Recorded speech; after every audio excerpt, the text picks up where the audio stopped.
Good morning, ladies and gentlemen. I'd like to call the meeting to order. I would like to begin by acknowledging that we're in Treaty 1 territory in the traditional homeland of the Métis Nation. My name is Ron Merritt. I'll be your chairperson this morning. Introducing the panel members, to my left, Mr. Neil Harden, and to his left, Brent McIntyre. And our recording secretary is Cara Belshaw. And representing the city is Brittany Santucci. We'll be hearing applications for revision of the assessment roll in accordance with the Municipal Substance Act. The matters for which revision has been requested and has been described in each application, and will limit discussions to those matters. The statements that the assessor make or the applicant are sworn testimony, and anybody speaking on these matters must be sworn in. Please be advised that comparisons of assessment properties are not considered evidence of market value by the board. The board's revision is reported annually by City Council and is independent of it, along with the city administration. We make our decisions based on the evidence provided at the hearing and issue a written order that will be mailed to all parties as soon as possible. Please note that the board's decision in respect to application may be appealed to the Management Municipal Board if the matter pertains to assessed value or classification, or the Court of Queen's Bench if it pertains to exemptions from taxation. Should you wish to appeal, information on how to do so will be included in the board's order. In respect to the hearing this morning, I will confirm the matters to be addressed with each applicant. Following the swearing in, we'll then have the assessor's testimony followed by questions that the other applicant may have, and then it'll be the applicant's testimony followed by questions. Each party will have the opportunity to summarize if they wish. Once all evidence about the application has been brought forward, the applicant may leave. The process will repeat for each item on the docket this morning. The session will close after all application has been heard, and the board will deliberate in private to make its decision. You will receive the order by registered mail as soon as possible. As information, all public hearings are live stream recorded and will be part of the public record. We'll ask that our secretary swear in Ms. Santucci and Mr. Navarro to be sworn in or affirmed. Please state your name. Brittany Santucci. Do you swear the evidence you present today is the truth, the whole truth, and nothing but the truth, so help you God? I do. Thank you. May I affirm? Swear. Please state your name. Marcelo Navarro. Do you swear the evidence you present today is the truth, the whole truth, and nothing but the truth, so help you God? I do. Thank you. All right, the first item on the docket is 280 Broadway. So Ms. Santucci, whenever you're ready, you can take us through this property. Mr. Chair, I just had a question about the non-recoverable expense study. Did we want to go over that at the beginning? I also have to submit my report. I think all panel members have heard if you want to briefly sum it up. Okay, so just during my presentation then? Sure. Perfect. Sure. Okay, thank you. So this is file number 19-2463. Roll number 12097788300. Address is 280 Broadway. We have here a gross floor area of 146,324 square feet with a leasable of 116,210 square feet. We have an actual year built of 1957. And we have 52 outdoor parking stalls for this office building. If you turn to page 2, here are just the aerial shots of the property. We have the front exterior photo on the bottom. I don't have any interior photos for this property. We turn to page 3. We just have the request for information and no recent sales history. I will get to the subject property leases when I look at the income and expense mailer. On page 4, I have the income stream, the parking lot workup. So for this property, we have the 52 stalls, outdoor and heated, $90 per stall for an annual net rent of $56,160. And we're using an overall capitalization rate of 4.5%. For the overall capitalized value of $1,248,000. Also on page 4, I have some of our comparable properties for the 2017 reported rental rates for surface parking lots. These range depending on where they're located in the downtown. We have our stabilized net operating income per stall per month, and the range is from $76.79 all the way up to $255.22. On page 5, I have the office income stream. So we have 6 premises for this office building. The overall rental rate per square foot is $11.90 for this property. The vacancy loss at 9, the expenses at 2, and then our capitalization rate at 6.75. So our overall capitalized value for this income stream is $16,572,000. On page 6, I have my rental comparables for OFBs in the downtown. We have an average for the 53 comparables of $14.85 and a median of $14. So the subject property's overall rent is a bit lower than our average and median. On page 7, I just included Class B average net rental rate, which is $15.31. This was put up by the Cushman and Wakefield Stevenson. On page 8, I just have the combined income streams. So the overall NOI we have is model generated at $1,147,795. The blended capitalization rate would be 6.59% for an overall value of $17,820,000. On page 9, I have our model drive capitalization rates. You can see the OFB, we have it at 6.75%. Page 10 is just municipal assessment act excerpts. And when we come to page 11, we have the 2017 income and expense questionnaire.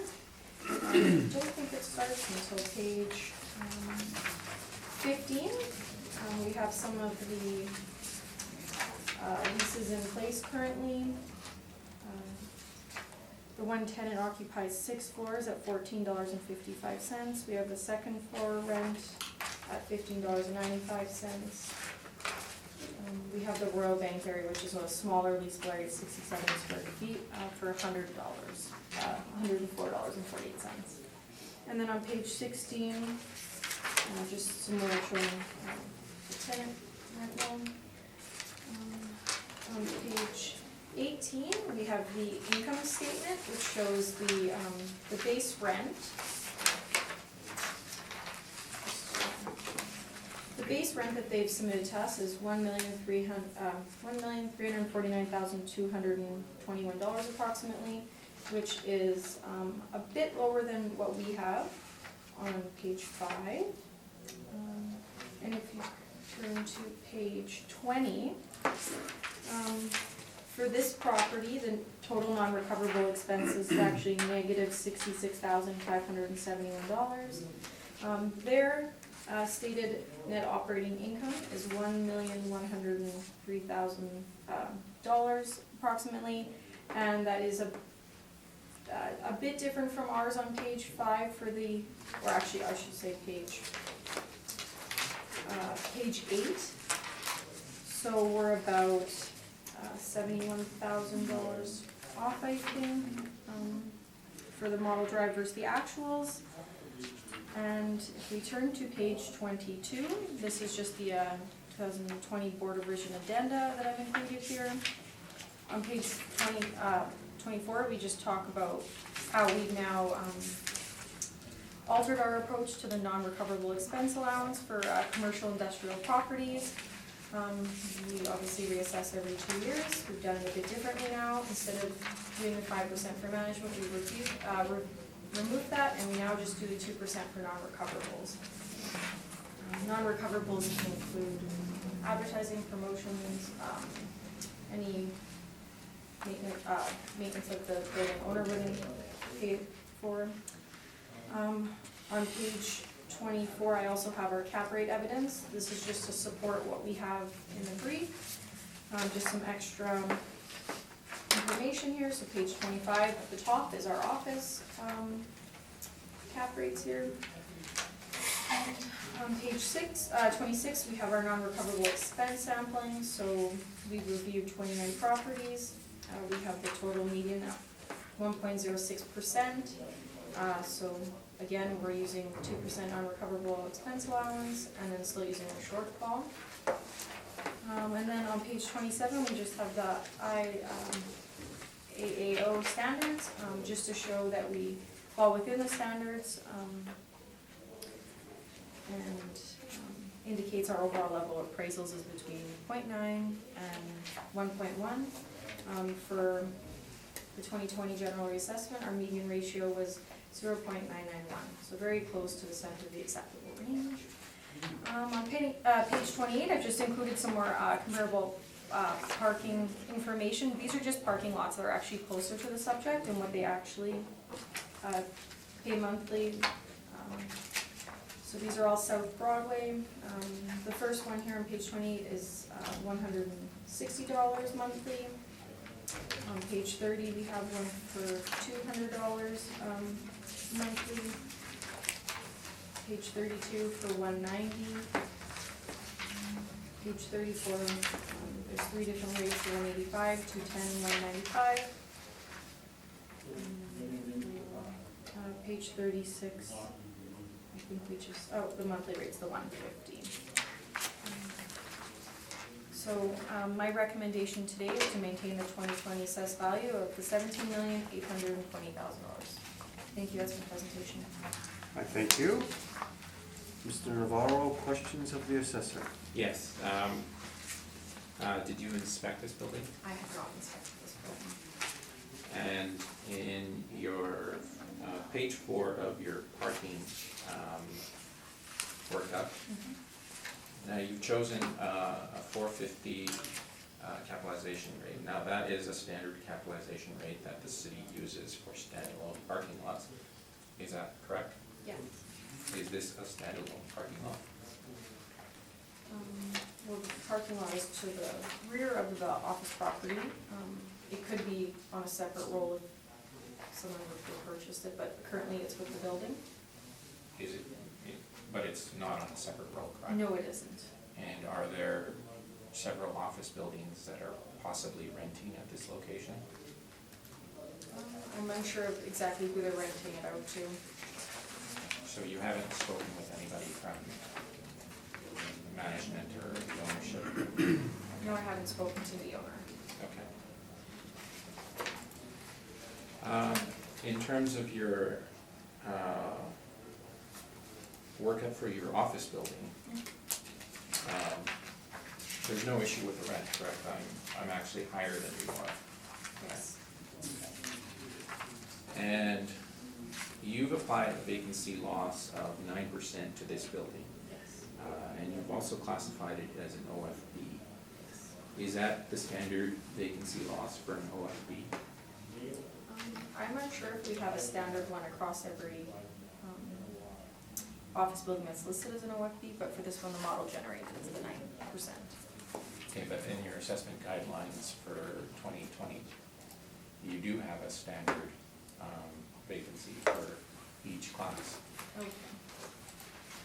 So you, obviously the model has increased the vacancy for some reason. Can you explain why? I'm unsure. I didn't create the model and I wouldn't have reviewed the data that went into Okay. it. You've included no 5% for non-recoverables, we understand that. In terms of your capitalization rate, this is a model-driven rate for an OFB building? Yes. Okay. Are you aware of the age of this building? Yes, it was built in 1957.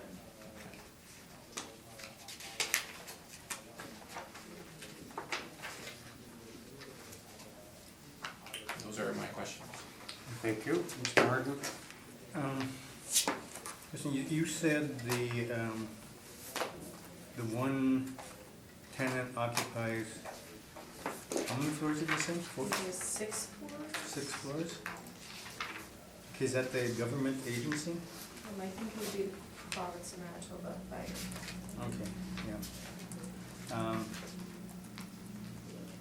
these separate leases on these areas? From what they provide to us, it looks like they're paying for the full 74,838 square feet they occupy. It doesn't break it down by floor in the mailer, 74,000. is what they occupy for the area. Okay. And then the overall of the $14.55 per square foot. All right, now these office mezzanines, where, do you know where they are? On my page 5, Yeah, I don't know which floor they're on. they don't contribute a whole lot to the value, but I'm just No. wondering about, what, do you know what they use for, just storage, or? I would assume that's usually what we would use for storage. It could be like a basement rate, but for here it's probably just a storage rate. And then I know for the kiosk, it's just the bank one. So that's a bank machine. Yes. Okay, now in your non-recoverables, if the province is a major tenant here and they don't pay management fees, should that go into your non-recoverables?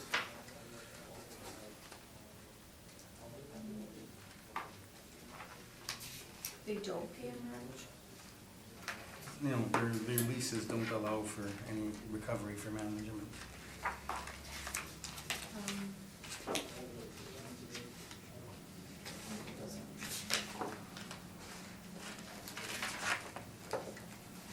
I'm sorry, so you, can you repeat the questions?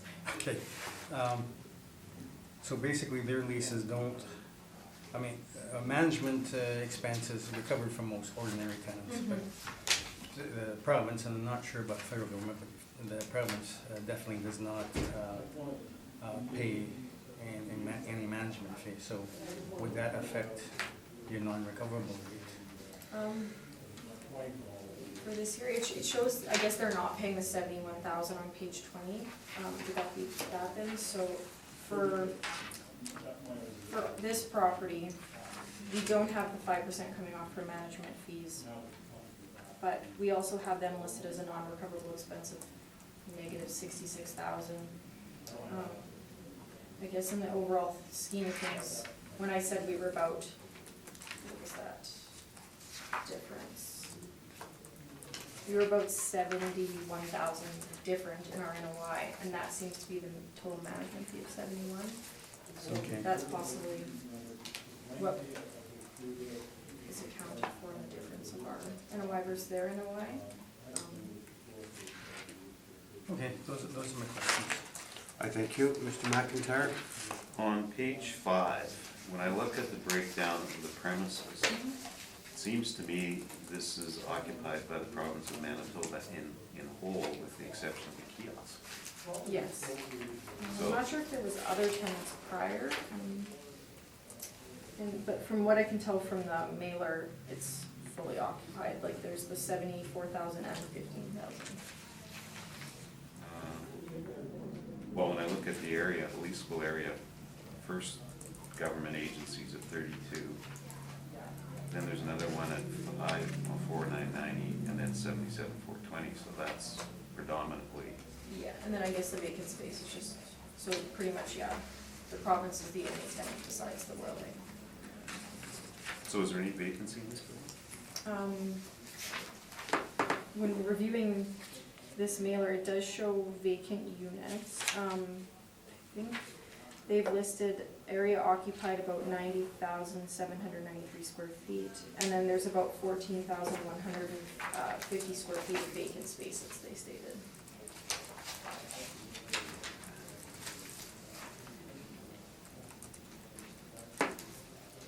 So is that included in this leasable area?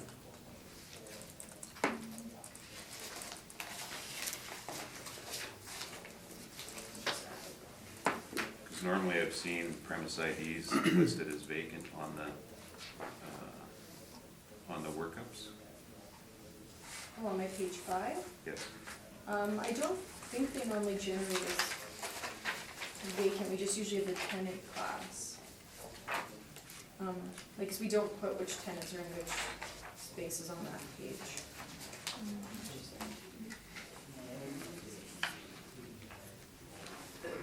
So, I'm assuming from looking at my page 5 that part of this space, which would be premise 10721, part of that would be vacant.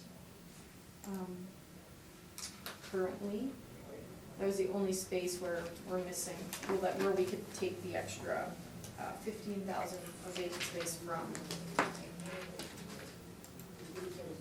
The province may have left one of the floors. Okay. So on page 27, you mentioned the medium ASR for income producing properties.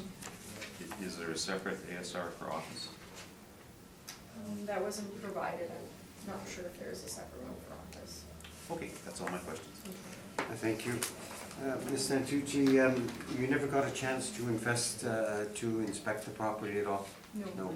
So you can't really tell us what's in the basement? Like, I've never been in this property, Okay. unfortunately, so you don't know whether there's a cafeteria down there? I'm unsure of that, I don't know. I used to work in the building, Okay. it's why. Anyways, I did a little checking. You have a leasable area of 116,210. The appellant, or the applicant, has about 105,000. So I'm just wondering if your leasable space includes the basement. But we can sort of sort that out a little bit later. Okay, and the parking lot is directly behind the building. Yes. Okay, but there is another parking lot to, I guess it's probably the south towards Donald Street. Oh. Okay, so is that on a separate roll too? That one, Do you know? so yeah, the only properties on this roll are on my page. Is the 2. one right behind? Yeah, that Okay. one, just those two. So, and there's a apartment building behind there too, but that's probably a separate roll also. And this is sort of the standard model going through the subject property. You know, with all the cap rates, income-wise, and the applicant had mentioned about the vacancy rate, so is that standard through the industry for this type of property? I didn't bring any But you- vacancy I would- plans, but this would just be our model drive. It would be, I would assume, I thank you then. Mr. Navarro, your presentation. This is 280 Broadway, H-Reed Holdings 59 Corporation, file number 192463. If you turn to page 3 of the brief, you can see northward looking view of the back of the building with the parking lot right behind it. On page 4 on the property description, you can see the properties that are included. So on the corner there of, southwest corner of Broadway and Smith, you can see the building. And right below it, the parking lot. So that is what is included in the roll number. That parking lot to the south of it is not included. So 280 Broadway is located on the southwest corner of Broadway and Smith Street. The property includes a 7-story office building and a surface parking lot. The site is approximately 37,207 square feet. According to city records, the property is described by the City of Winnipeg Assessment Department as a Class B building. However, we have classified the building as a Class C building. The subject property lies on the boundary of 2 downtown zoning areas. The building portion of the building lies within the M sector or multi-use sector. The parking portion lies within the D sector or downtown living sector. The highest and best use is determined to be the current use.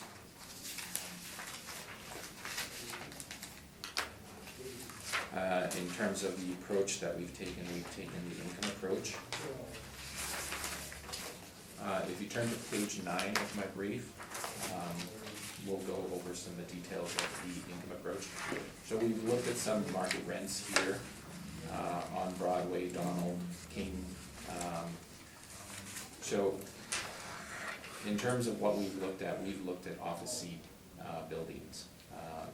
We believe this to be an Office C building. We've been in it. We don't see how it could be an Office B building. So we've applied a market rent of $14.14 per square foot. That is actually based on the rents that are in place. We think that those rents are actually reflective of market in this particular area.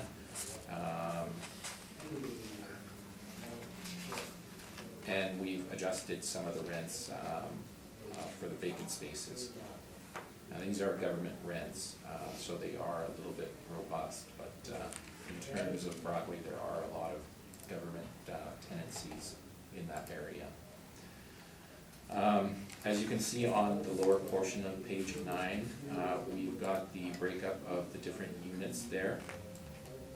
So to answer one of the questions before, the province is actually not the main tenant in this building. It is actually the federal government who is the main tenant. The province has mostly vacated this building.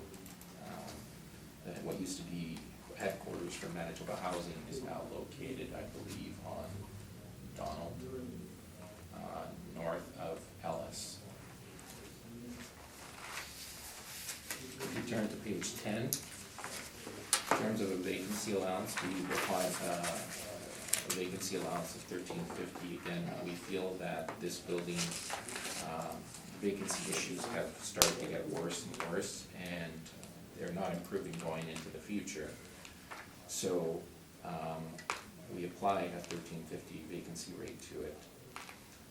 In terms of the shortfall rate, we've gone with the shortfall rate of $8.50. That is different than the assessors. Again, ours is based on the guidelines that the assessment department publishes for Office C class. For non-recovered expenses, again, we've applied the 7% non-recovered expense allowance. In terms of the capitalization rate, we've looked at capitalization rates. You can turn to page 13 here. At the top, we look at some of the changes in the capitalization rates from 2016 Q1 2016 to Q1 2018. The consensus is that there's very little to no compression going on in terms of the capitalization rates. So the capitalization rates, according to what the brokerage firms are releasing, is saying that the cap rates are essentially stagnant at this point. Now, on page 15, you can look at the Altus Group capitalization rates and how we stratified them. So downtown Office A 6.25 to 6.5, B 6.75, C 7.5 to 8, and D 8.50. Office Suburban 6.25 to 7.0.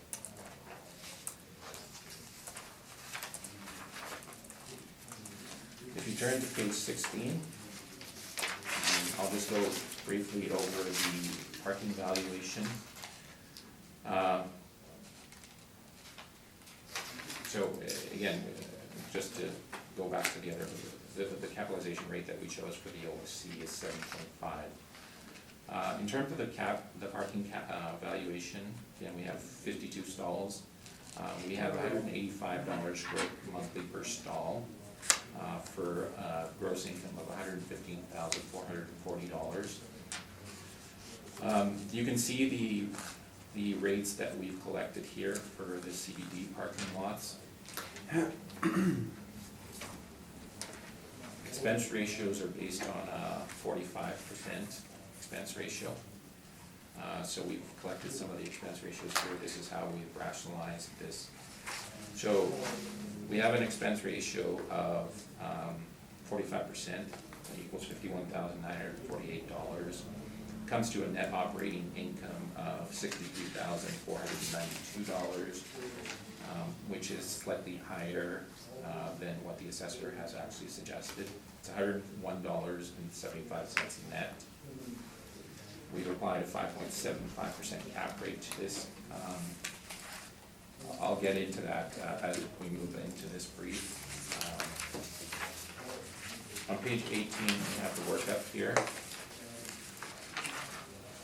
So again, the leasable area that we have is $104,946. That produces an income of $1,547,701 total. The net operating income at the bottom is $1,108,703, and again, that is based on a shortfall of $10.50. And again, a non-recoverable expense allowance of 7%.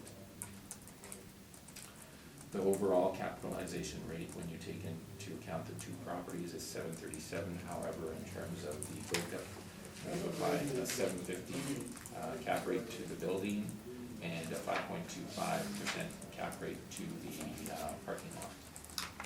5.25? 5.25. I thought you said 5.7. Yeah, page 5.75. Oh, 5.75, sorry. And that is a typo there on the parking lot. It works out to the same amount that I actually calculated on page 17, so it was just a typo, 5.75. The total value is $15,040,359, rounded to $15,040,000.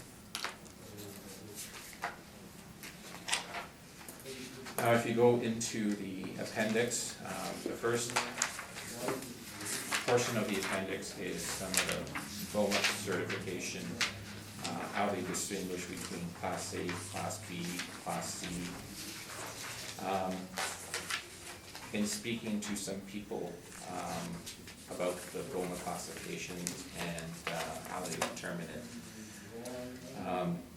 it's very site-specific, obviously. It depends on the situation. One of the things that they made evident to us is that a typical B class can be converted into an A class.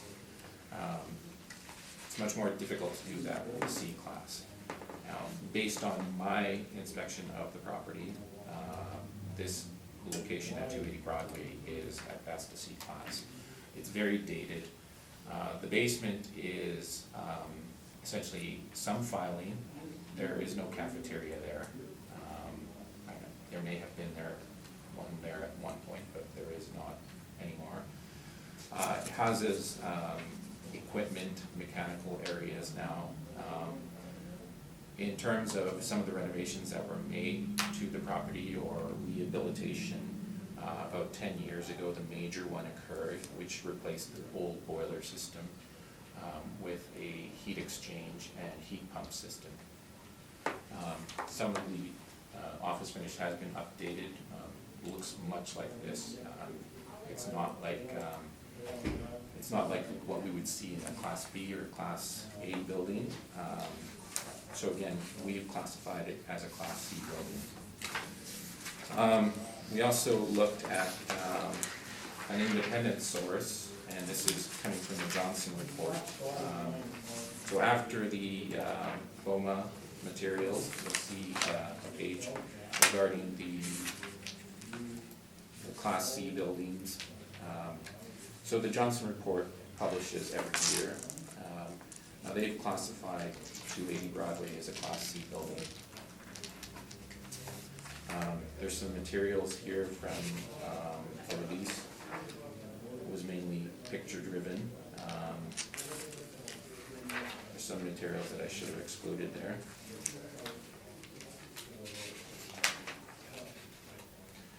In terms of the parking, there are some materials here regarding parking on page 40.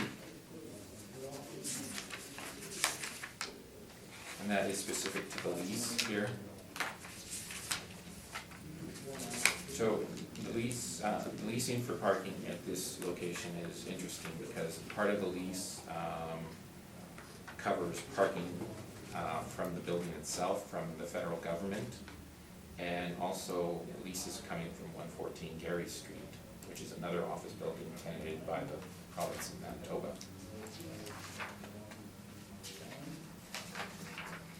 Now, the reason we went with a higher capitalization rate on the parking lot is twofold. It's not a standalone parking lot. It's attached to an office building. We feel that if the building would sell, it would sell with parking. Parking, again, is something that most office buildings have to have. However, in terms of the decision that I've included, you can see on page 49 the board's decision on this, and this is a similar situation of a parking lot tied to an office building. In the second paragraph there at the bottom, it says, the board also accepts the consideration should be given to a capitalization rate that is influenced to some degree by the capitalization rate of the office building at 161 Hargrave Street and 300 Carlton Street. So again, this is why we've adjusted that capitalization rate, because we think that the parking lot should bear some relationship to the office buildings that it services. That is my presentation. Thank you. Ms. Santucci, questions of the applicant? Yes. We've included the Johnson report here, and I'm just wondering, the only thing they're relying on is just that they put it as a Class C. It seems like the other information they provided, I'm not sure where they got it from, they're a bit different with their rental net rates. So it's just the fact that it's a Class C? That they've listed it as a Class C. Yeah, but none of the other information they provided in regards to that building. In the Johnson report? Yeah.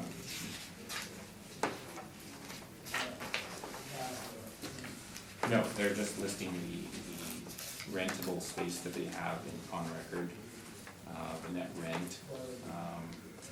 And again, they're doing their own research for this also.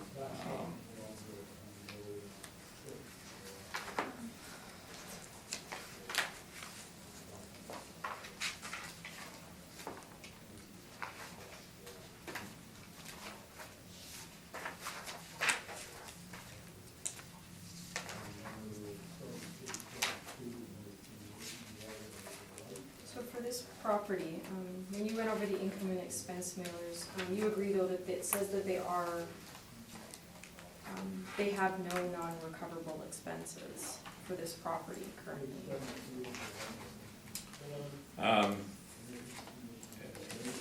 Where? Well, for my mailer on page 20, what they've submitted to us, they state to us that there's no, they have a negative 66,000 approximately. I'm just wondering if you spoke to them in regards, so they have no non-recoverable expenses for this property. Well, the non-recoverable issue is more of a market-driven issue, so that's why we included it. And we included it in all of our office buildings, in fact, all of our properties for the most part, that are valued on a net, triple net basis.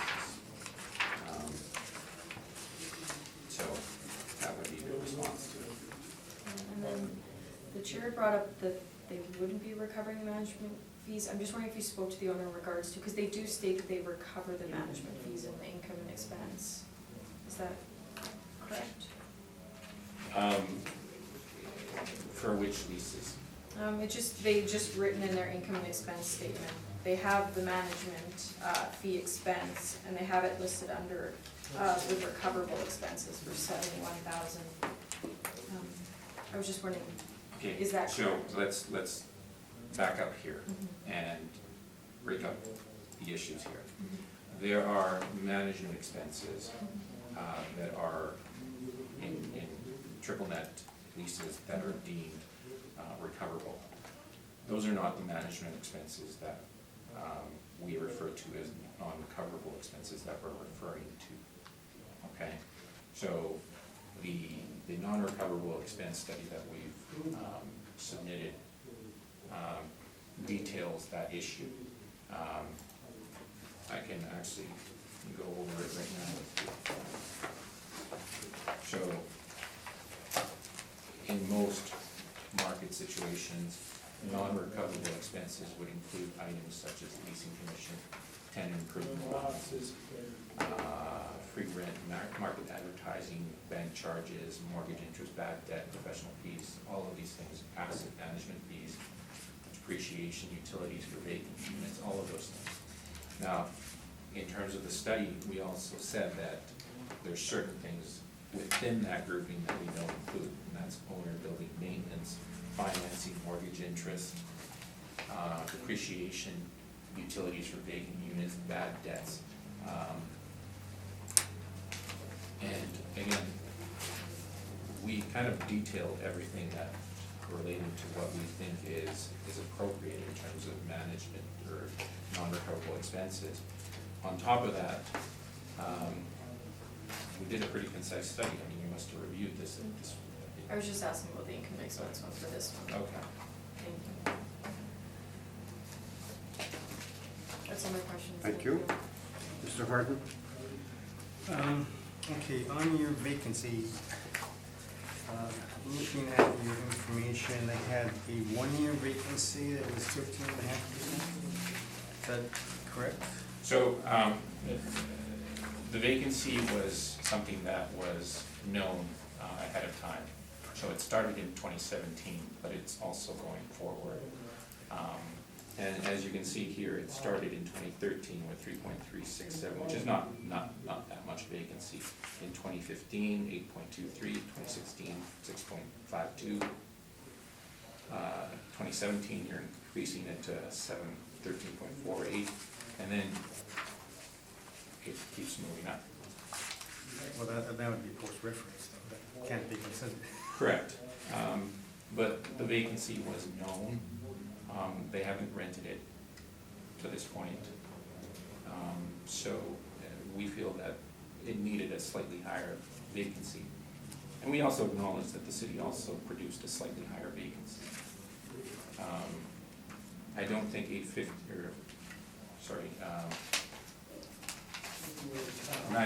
is the standard vacancy for a Class B building, as they type it.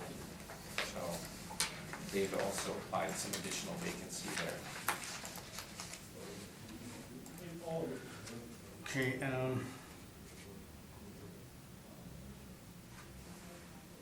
I guess I have no other questions then. I thank you. Mr. McIntyre? Thank you, Mr. Chairman. On page 9 of your report, you list the lease area as 104,946 square feet. Correct? On the Johnson report submitted in your submission, they list it as 117,354 square feet. Yeah. And the city's at 116,210 square feet. So I think what's happened is that the leasable area, as the owner classifies it, they don't include the basement finish. The basement, all of the leases, the 74,000 tied to the federal government, includes everything. So they're not being charged anything additionally for that basement finish. And again, in terms of its usability, it's not office finish. There is some filing in there. There's some mechanical areas. There's storage areas for the management themselves. But it's not really, in our opinion, usable area. So. But yet, wouldn't you apply a nominal rate to that? Yeah, you could, yeah. Certainly, I think from the perspective of the owner, they don't see that much value to it. Yeah, I guess you could apply a nominal rate to it. Because in fact, is heated space, correct? I would say that it has to be heated. Right. And you mentioned it has filing and storage No cafeteria. and no cafeteria. And I assume the basement is the same footprint as the main floor? Correct. Okay, no further questions. Thank you. Mr. Navarro, just to follow up on Mr. McIntyre's observation there, you have to assign some sort of value to the space for the basement, because you're talking about maybe 12,000 square feet. So, but the saving factor is that if you look at the city's workup and your workup in regards to the office building, your effective gross income for the office building is close to the same. Because it's including everything, right? Yeah. Okay. I guess the big thing is the cap rate. The cap rate, exactly. Yeah. Well, and non-recoverable expenses. Yes. All right. Ms. Santucci, summation if you'd like. Okay, thank you, Mr. Chair. Mr. Navarro? I don't. Okay. So we'll go on to just a little further down the street at 360 Broadway. And Mr. Navarro, there is some points, I guess, classification and liability that you've ticked off and quantum. So how do you want to deal with that? Well, we ask that you just confirm those issues. Yeah. So we're going to deal with quantum then? Yes. So Ms. Santucci, whenever you're ready, you can take us through this property. Thank you, Mr. Chair. This is file number 19-3346, wall number 12092-618-000, address 360 Broadway. This is an office building with 6 stories, built in 1962. We have a gross floor area of 47,252 square feet and a leasable of 36,540. Currently, we don't have any outdoor parking associated with this role. Upon further analysis, it seems we've missed some stalls, approximately 22, and I'll go into more detail with that with the income and expense questionnaire. On page 2, I have some aerial photos of the property, and then one exterior photo. I don't have any interior photos, and I didn't inspect this building. On page 3, we just have the request for income and expense information, no recent sales, and then again, I'll speak to the subject property leases when we get to the income and expense questionnaire. On page 4, I have the OFC income stream. We have a bank on the main floor. I think there was a Subway on the main floor as a tenant. For our overall potential rent, we have $414,561. Again, the lease area is $36,540, and the overall rental rate we have here is $11.35. The 2 higher rental rates on our workup here, again, one is the bank and one is the fast food restaurant. We've applied a vacancy loss of 10.5%. Expenses at 2%, and an overall capitalization rate of 7.05%. For an overall capitalized value of $4,695,000. If we turn to page 5, I have my OFC rent comparables, 36 comparables in the downtown. The average is $11.43, and the median is $11.50. So very close to what we're using here for our overall rent of $11.35.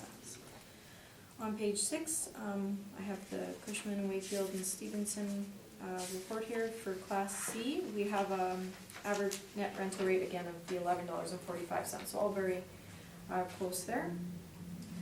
On page 7, our income value summary is just for the office building. And then on page 8, I have the capitalization rates. It would fall somewhere in between the office, the 5.55 and the 9.05. For the model drive rate, for page 9, I have Municipal Assessment Act excerpts, and then on page 10, I start the 2017 Income and Expense Questionnaire. So, we turn to page 14. There's two rolls submitted for this income and expense. One is the parking lot on Carlton, and one is the 360 Broadway. It was my error to assume that all parking was associated with the 84 Carlton. It seems that we do have 84 Carlton on a separate roll, but the amount of stalls on that roll is 42, so we are not accounting for the 22 parking stalls that are associated with this building. On page 15, they actually provide that they have the 64 stalls.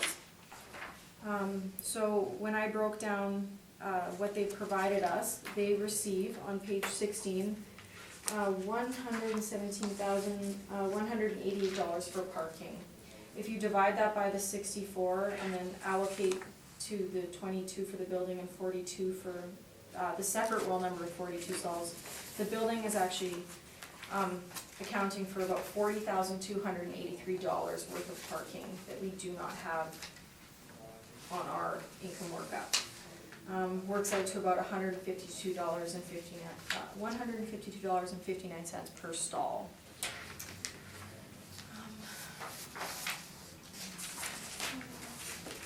So their reported rental revenue on page 16 is $1,038,000, almost $39,000. On page 17, we have non-recoverable property expenses, so they have leasing costs, capital improvements, professional fees, legal, audit, promotions. So what they provide to us is their net operating income would be $440,730. So we're about $100,000 less for our net operating income on this property. I'm assuming parking could bring us up a bit on that. On page 20, we have some of, just shows the tenants here. There's a few month-to-month leases. On page 21, we have the rent roll. It shows some of the net leases here.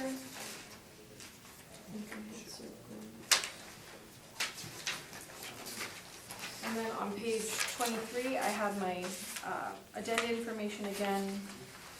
Page 25 is the fresh look at the reassessment. 25 also has the capitalization rate, additional evidence. 26 with our chart. 27 are non-recoverable expense sampling, we've already went over, and then 28 is the IAAO standards. So my recommendation for this, if I would have had more time, I probably should have added the parking income stream. I missed that. But my recommendation today would be to maintain the 2020 assessed value of the $4,695,000. Thank you. That's my presentation. I thank you. Mr. Navarro? Did you have a chance to walk through this building? I have not been in this building. And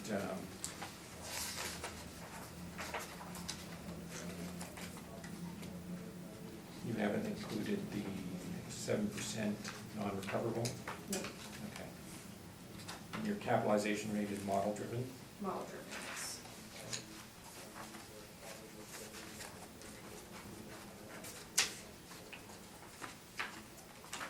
Those are my questions. I thank you.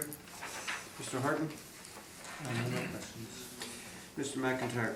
No questions. So, Ms. Santucci, you missed out on the parking? Yes, there was, normally I do a quick look and notes in our system. This property wasn't appealed in 2018 and it was withdrawn in 16, so there was no recent notes. Otherwise, and then by the time I looked at this, I had missed my deadline for correcting my error of not fixing it. So, normally you would be seeking probably an increase. An increase, and I would be adding a parking income stream. I will be looking into that. Okay. Mr. Navarro, your presentation? Okay. And I noticed that you're fairly close. Yeah, it's capitalization rate and non-recoverables again. So this is a Class C building. Start on page 3, you can see a picture of it.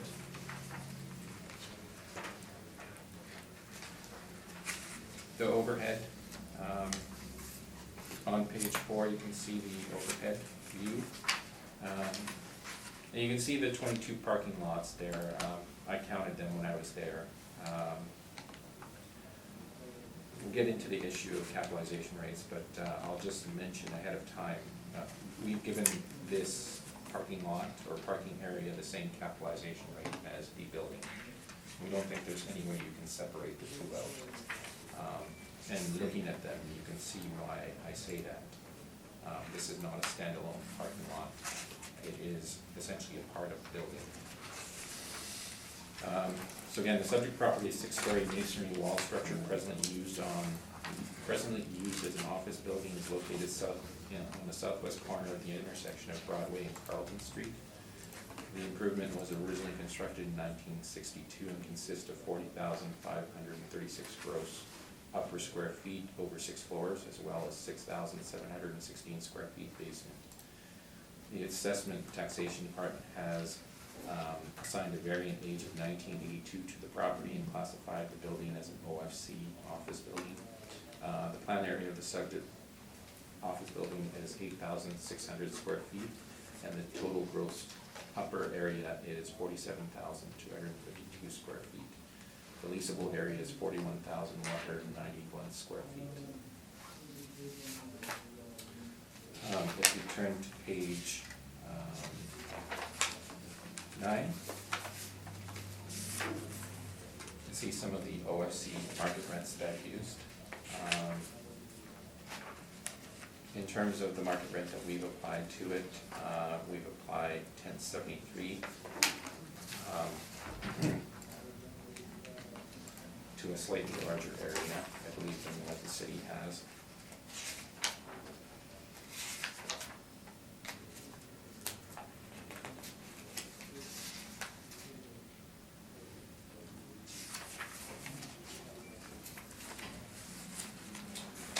We've applied a vacancy allowance of 10.5%, which is the same as the city shortfall rate of $8.50 per square foot, same as the city. We've applied a 7% non-recoverable expense allowance. And in terms of the capitalization rate, the city has applied 7.05. We've applied, I believe, a 7.5 capitalization rate to this, 7.75.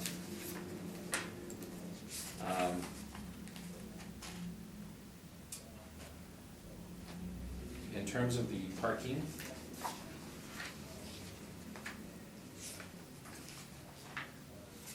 we've applied $185 gross per stall over 22 stalls. And in terms of the expense ratio, again, 45%, that's based on the expense ratios that we've outlined here. A net operating income of $26,862, to which we've applied the same cap rate that we applied to the building, comes to a value of $346,606. And for a total of $340,131 net operating income. And that's on page 19. Again, the capitalization rate that we've applied to this one is 7.75. Income value is $4,388,791. So we're asking for $4,389,000.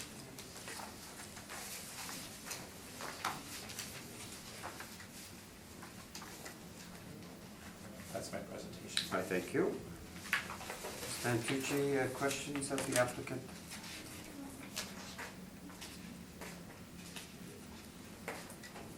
Would you agree both of our NOIs are lower than what they've reported on the income and expense questionnaire?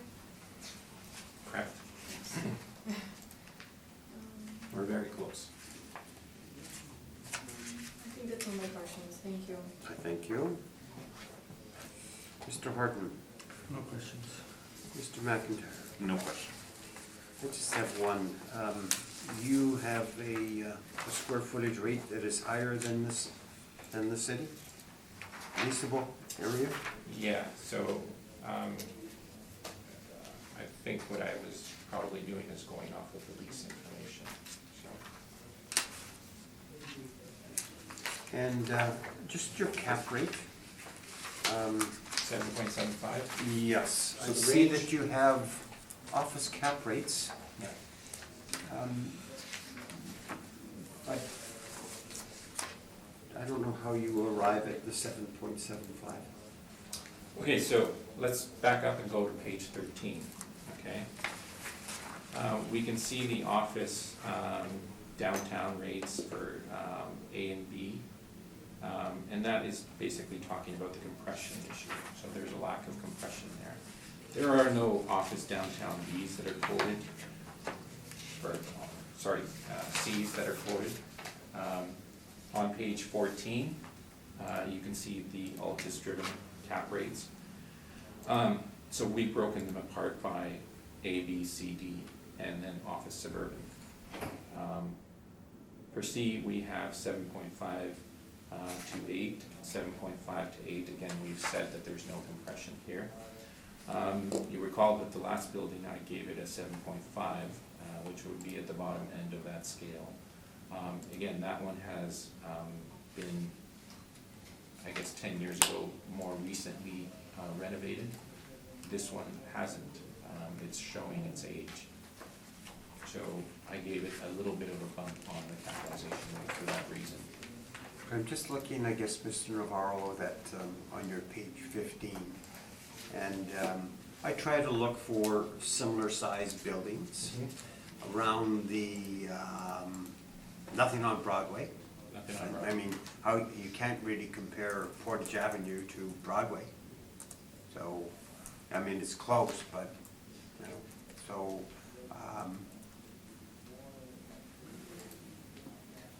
I mean, it's a question of whether you think Broadway sells better than Portage. okay. I thank you then. Summation, Ms. Santucci?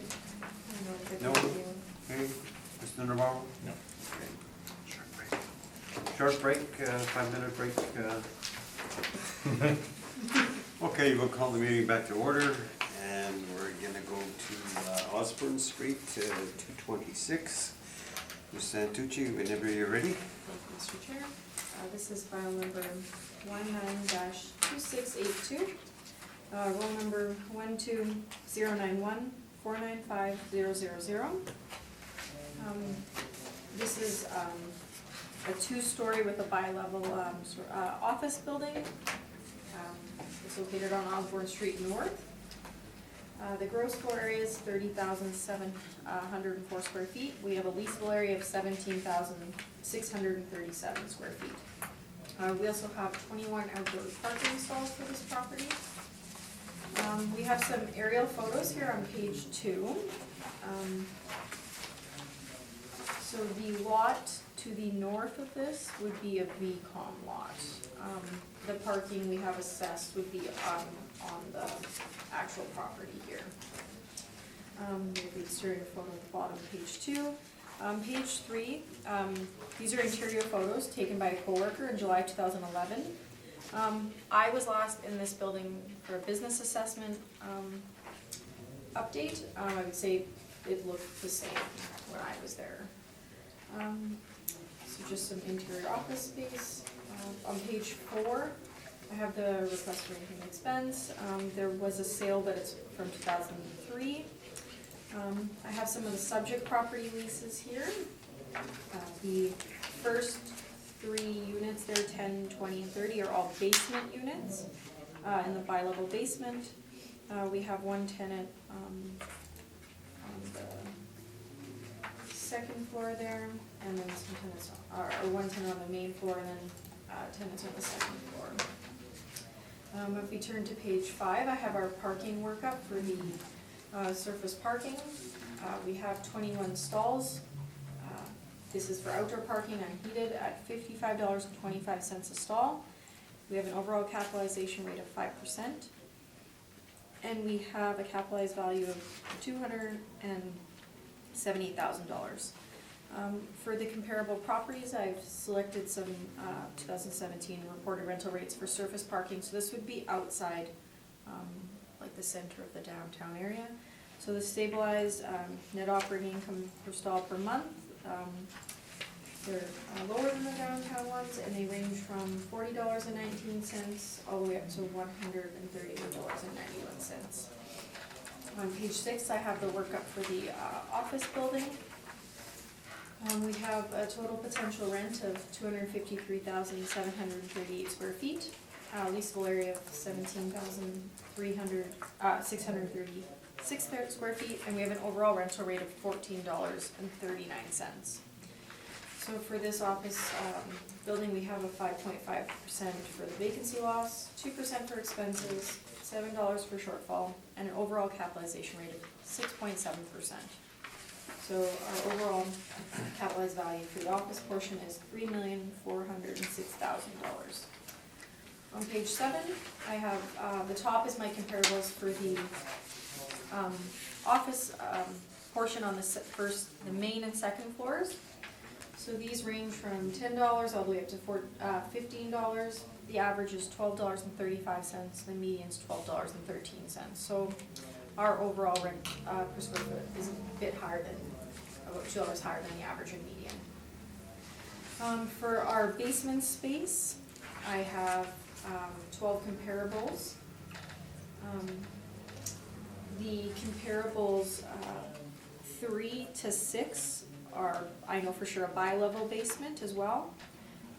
These range from $6.50 to $12. The average is $9.16, and the median is $9. On page 8, I have the combined income value summary here. We have a potential rent of $267,661. Net operating income of $242,000 approximately, and then the overall value of $3,684,000. On page 9, I have our capitalization rates, the model derived. For this property, they range from 5.55 to 9.05. On page 10, Municipal Assessment Act excerpts, and then on page 11, we have submitted a 2017 income and expense questionnaire. They have listed that they have indoor and outdoor parking stalls. When I was previously at this building, I never had inspected for parking. So they do state there's 10 less stalls than what we currently have. They have stated a net operating income of $130,578. So lower than what we have for our model drive. The tenant list is on page 13. And on page 16, I have just the start of the addenda. Again, we went through this, a fresh look, capitalization rate evidence. On page 20, the non-recoverables, and page 21, the IAAO standards. On page 22, I've just included some actual monthly parking rates for properties in the area, or closer to the subject. And we have one here on page 22 for $130 a month. That one is the Homer's Lot, closer to UW. On page 24, I have one at 333 Yonge Street, close to the subject. A bit closer. That one is $180 and $130. On page 26, I have 520 Portage at $130. Looks like I may have doubled up on these. And then my recommendation is to maintain the 2020 assessed value of $3,684,000. Thank you, that's my presentation. Thank you. Mr. Navarro? Yeah. Can you just state again, what is the correct count for the parking? Well, there's a difference between what we had previously counted at the 21, and what they state on their income and expense mailer. The reason I didn't update it is because the last time one of our staff went out, they stated that there was 21 stalls. Okay. And at the previous hearing in 2018, it wasn't contested, so I'm not sure where the error is. And you've applied a 5% cap rate rather than a 4.5% cap rate. Can you explain? That would be for being outside the, downtown, from my understanding. Okay. The next page, page 6. Now, you stated that your rent is actually about $2 higher than your comparisons. Yes. Can you explain that? This is just a model drive rental rate. From the features and I guess the characteristics on the building seem to be correct, so it's just a higher rental rate that the models drive for this property. Okay. Now, in looking at your basement rents, a lot of this information is actually coming from suburban areas, correct? Yes. Okay. And I'm assuming that the fact that you classified this as a suburban office, it actually gets all of those influences from the suburban areas, correct? So we're talking vacancy, we're talking shortfall, and capitalization rates, I right? can't speak to how the models derive information from certain areas.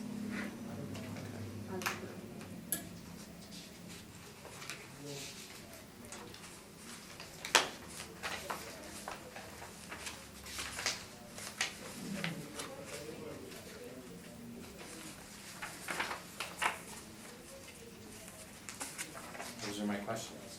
Thank you. Mr. Harden? Okay, so if you look at, what is it, your property leases, they show 3 in the basement, one 440 square feet, but I don't see it, I see the other 2 listed on your page 6, but I don't see a 440 square feet. Do you know which one it might be? So I'm thinking for our basement spaces there, it would probably be the 366, and then we probably would have to combine one of the basement leasables with the 564, and then the reason we don't have a 1900 one as well is. Well, there was a 1940 one, so We it's do have accounted that. for. That's and also the 983 I see. Mm-hmm. But like I say, I don't see the 440. I would think it would be the 564, and there'd be a difference between what we have in our premise and what they have on their Okay. rental. All right, and then you're applying suburban office vacancy. That's just what the model drives for this property, is the 5.5%. Okay. Seems for a older office building in the periphery of downtown, a sudden shift in Yes. vacancy rate. And then the parking, the fact that I guess the parking would be utilized for the tenants in the building. There's not a lot that people working elsewhere would generally seek out. No, I would assume the parking for this property is just for the tenants, and I think when I went there, for my inspection, I just parked on a vacant lot that's also theirs for visitors. Yeah. Okay, thank you. Thank you. Mr. McIntyre? Thank you. But that vacant lot is not part of this roll number, is it? No, I looked into that to confirm. It's not a part of the roll, but it's the same owner.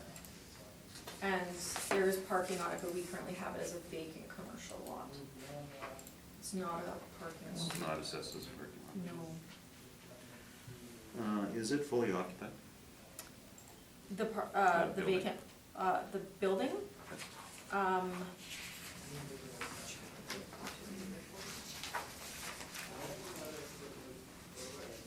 They put in here the average space vacant is 0. And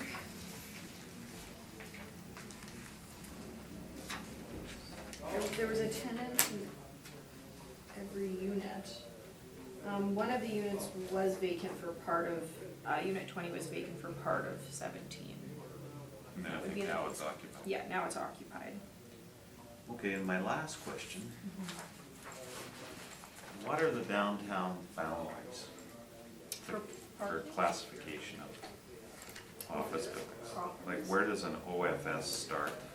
Does it start at the river, or does it start on Broadway? There is OFSs in, like, right in the downtown, Right. smaller ones. So it doesn't necessarily relate to where the building is? No. Unfortunately, we have buildings in the downtown that are called Office Suburban, and they're located right in the downtown, just depending on the size of the building. But then they'll take not the downtown office parameters, they'll take suburban parameters. Okay, that was all my questions, thank you. I thank you. I have no questions. Mr. Navarro, your presentation. If you turn to page 2, you can see pictures of the property from the outside, and an overhead view on page 3. I won't go into the property description.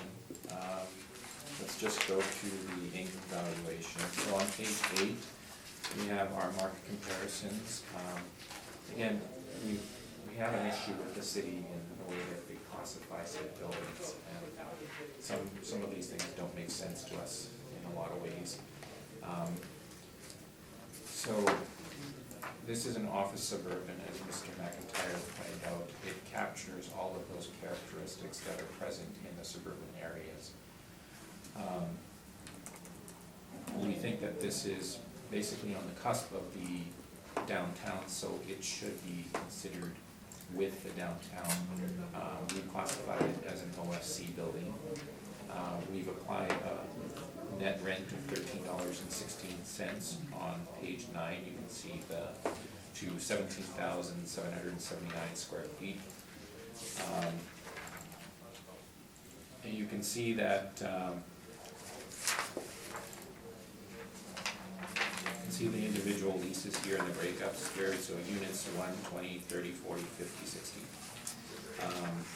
Those are basement, but they're actual office areas, so that's why we're putting an actual office rent here.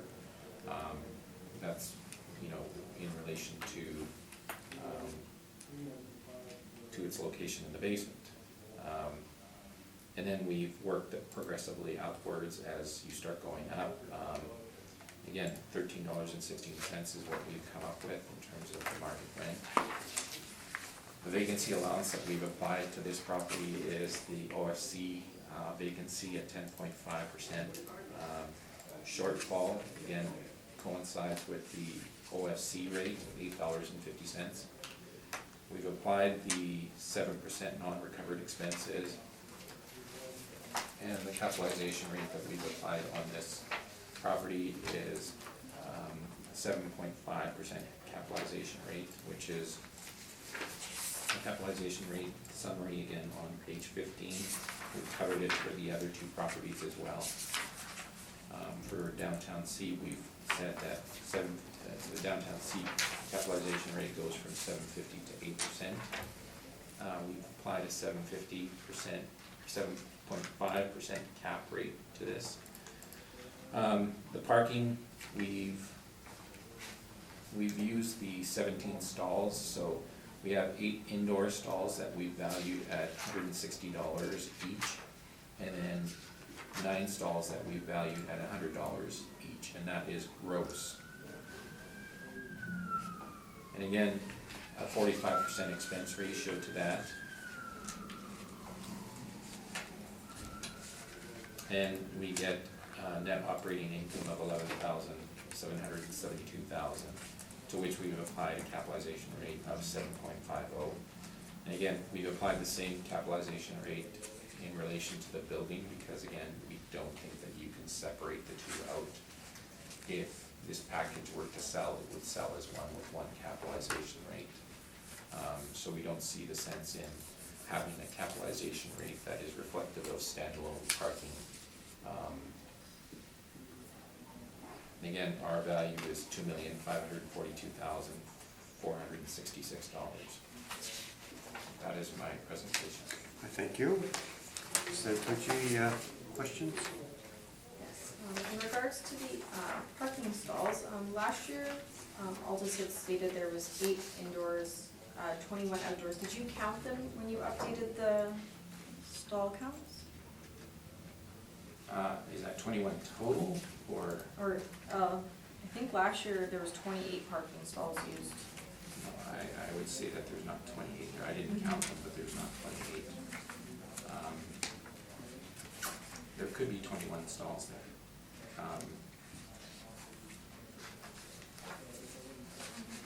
In regards to the vacancy, use the OFC parameters, which is about double what we are using. Even though the building is not experiencing high vacancy, you still feel comfortable using this 10.5%? So we feel that the rent that we've put on there is reflective of a market rent for this building. The vacancy, all of those would be normal market parameters that we would use. So, yeah. Thank you, that's all my questions. Thank you. Mr. Harden? No questions. Mr. McIntyre? No questions. I have none. Summation, either party? No thanks. Okay. Let's go on to Donald Street, number 320A. Whenever you're ready.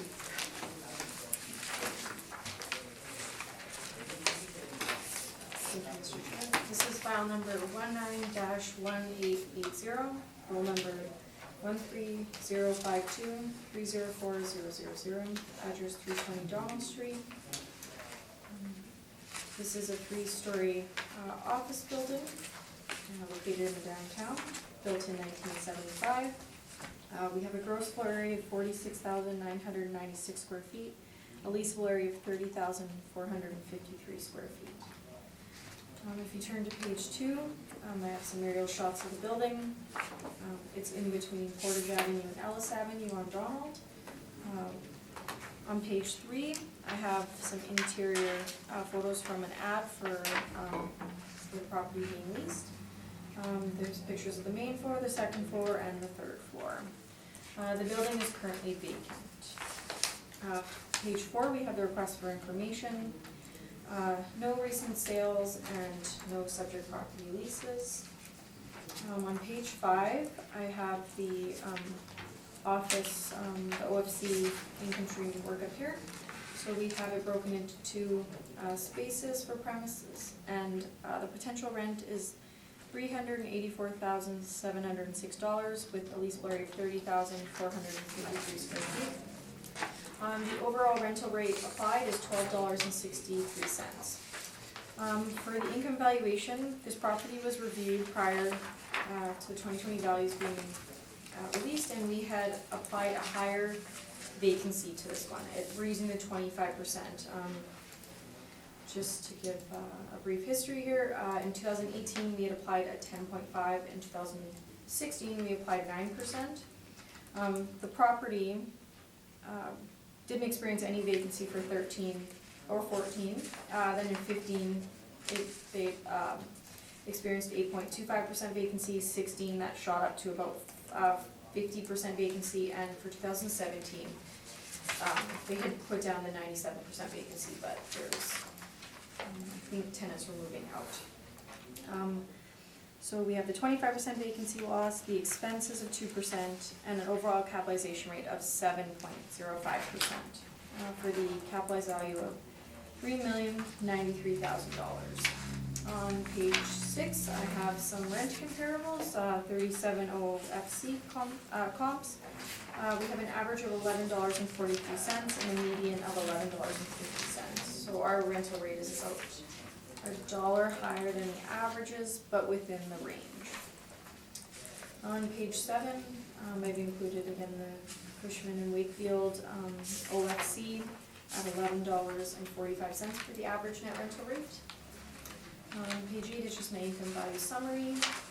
Page 9 is the model derived capitalization rates. Page 10 is Municipal Assessment Act excerpts, and on page 11, we have the 2017 income expense questionnaire.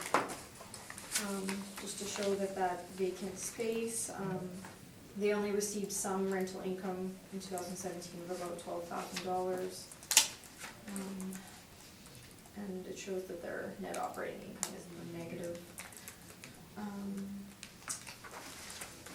page 13, we have the tenants and when they were no longer at this location. Page 15, we have the 2020 Board Vision agenda. I'll go through that again.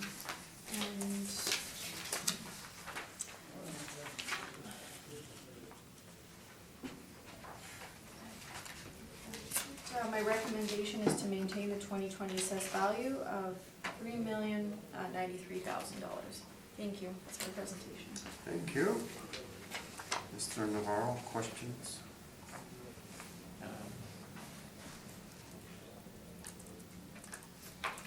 I don't think I have any.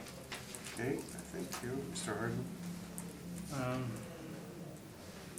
No, I have no questions. Mr. McIntyre? Just one question, is the space being marketed right now? It is marketed. I don't think they've had a tenant yet. Okay, thank you. That was it. Thank you. Ms. Natucci, chronic vacancy, 25%, that's the maximum the department will go? That's our maximum for that, yes. Okay, thank you. Mr. Navarro?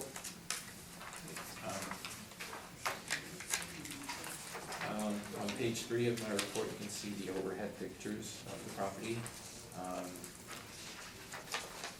If you flip to page 7, here are the rent comparables that I used. We have an average of $10.17 for these comparables. That is the rent that I applied.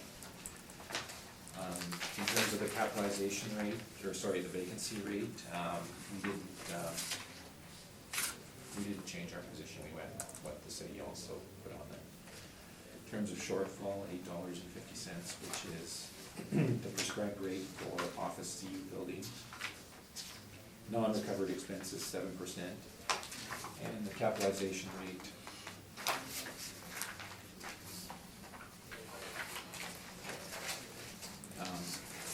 we went with an 8% capitalization rate on this one.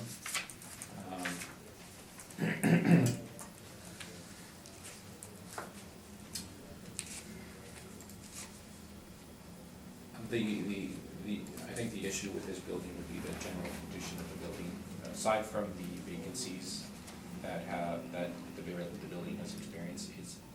It's showing its age. I think before tenancies come in there, and at that point, a lot of tenant improvements will have to be put into this building to lease up this building. So I think the 8% capitalization rate is reflecting that. We have a value of $1,971,282.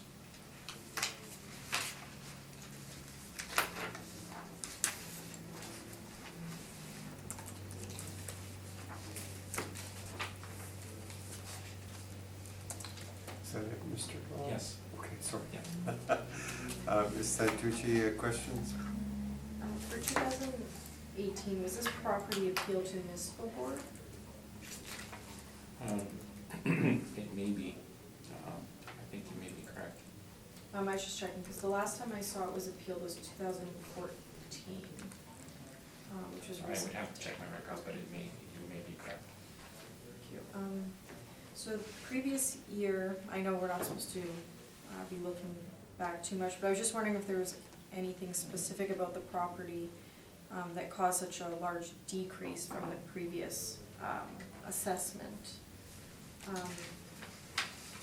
In terms of trying to figure out why this location is vacant, I don't know.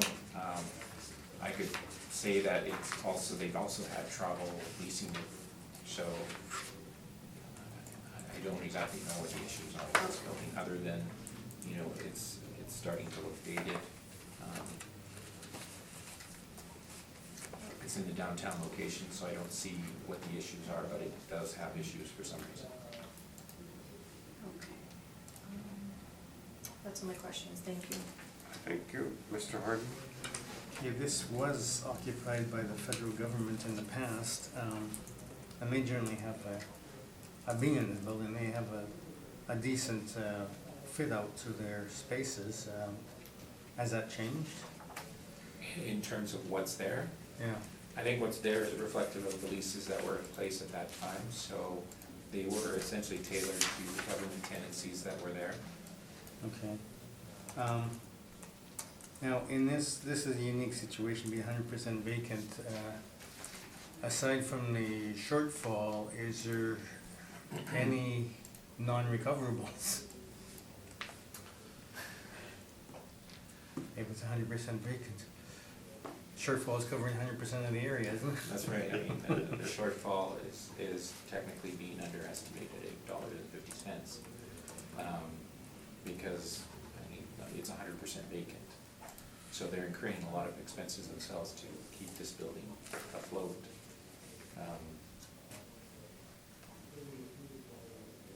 Are they recovering anything, or not recovering anything? Sorry. Well, they won't be recovering anything, No. since there's no tenants to recover from. It's all not. It's, you gotta wrap your head around it, I agree. So, There aren't too many examples in the downtown of fully vacant buildings. mhm. This may be the only one that I know of. Yeah. Okay, thank you. Mr. McIntyre? No questions. Summation either party? Oh, sorry. Your presentation, sorry. Sorry. Oh, I didn't do my presentation No, yet. no. Oh, I thought I had. Yeah, I did. Yeah, you did. Okay, Yeah. okay, good. Summation either party? No. Okay, no, good. Okay. Reruns already. I know. 221 Portage Avenue. Whenever you're ready, Miss Entry. Thank you. This is file number 19-3292, roll number 13052-100-000. Address is 221 Portage Avenue. This is a two-story office building located almost at the corner of Portage and Main. It was built in 1915. We have a gross floor area of 85,944 square feet, a leasable area of 42,112 square feet. So our aerial photos here on page 2 to show the location. It's located on Portage Avenue in Notre Dame. On page 3, I just have the request for income expense. No subject sale history. The leases I'll get to with the income expense questionnaire. On page 4, I have the income workup for the office of the OFD. We have numerous premises here. We have a potential rent of $460,000 in $460,000, 497. Sorry, $497. Leasable area of 41,885 square feet, and we have an overall rent per square foot of $10.99. For this property, we've applied a vacancy loss of 14%, expenses at 2, shortfall at $7.50, and an overall capitalization rate of 8.2%. On page 5, I have the second income stream workup. This is for the exempt portion. There's just the leasable area of 827 square feet at a rate of $11.87. Same parameters, with a different cap rate of 7.2%, for the overall value of $103,000. On page 6, I have my rent comparables for the OFDs. There's 50 comparables here. The average is $11.31, and the median's $11. On page 7, I have my combined income value summary. We have the potential rent at $470,000 approximately. Net operating income at $351,532, and we have an overall value of $4,300,000. On page 8, I have my model drive cap rates, which would range from the 5.55 to 9.05. On page 10, I have the 2017 income and expense questionnaire. It just shows this is net rent. So the rental income, they state, is about $408,000, just over $408,000, and we're at about $470 for our model drive. When I removed the improvements and land, what was it? The mortgage payment interest, I came up with a bit of a different net operating income. Let me just double check it.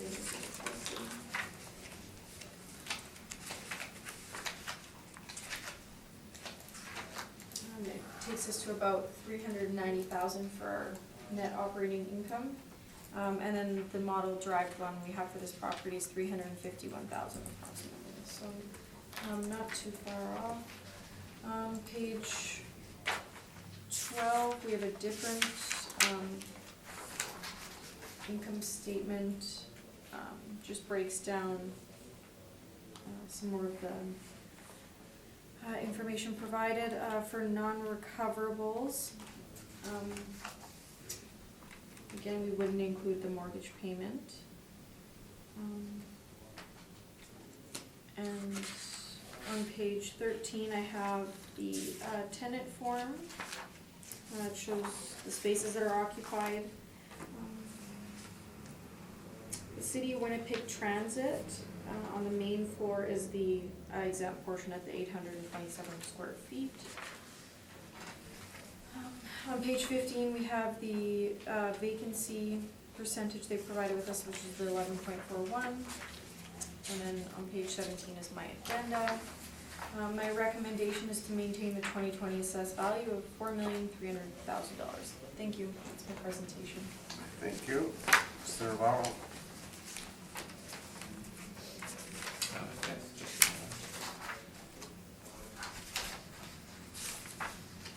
Okay, your model-driven income for the OFD taxable portion is $460,497, correct? And yet on page 10, they've listed their rental income as $408,389. Yes. Okay, and also on page 12 of their income statement, they state that their rental, commercial rent is $412,000. Okay. Now, in terms of your capitalization rate, is this the capitalization rate that you've stated? So you phrase that, you have no rates for Class D buildings, correct? Not in our chart, no. Okay. Those are my questions. Thank you. Mr. Harden? No questions. Mr. McIntyre? I have no questions.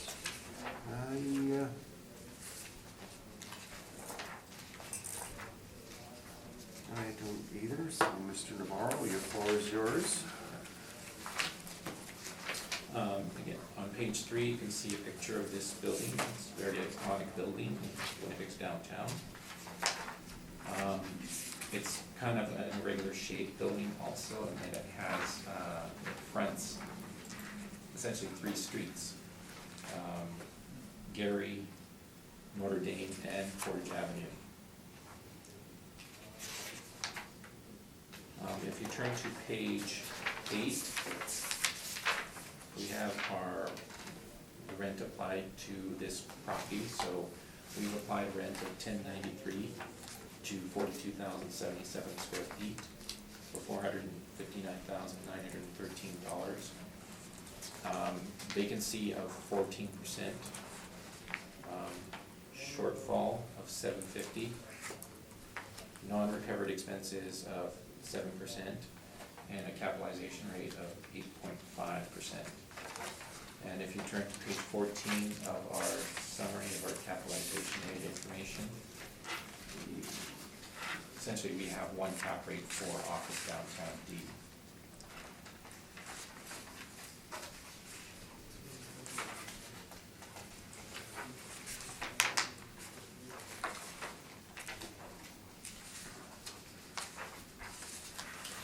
If you turn to page 16, you can see the income workup.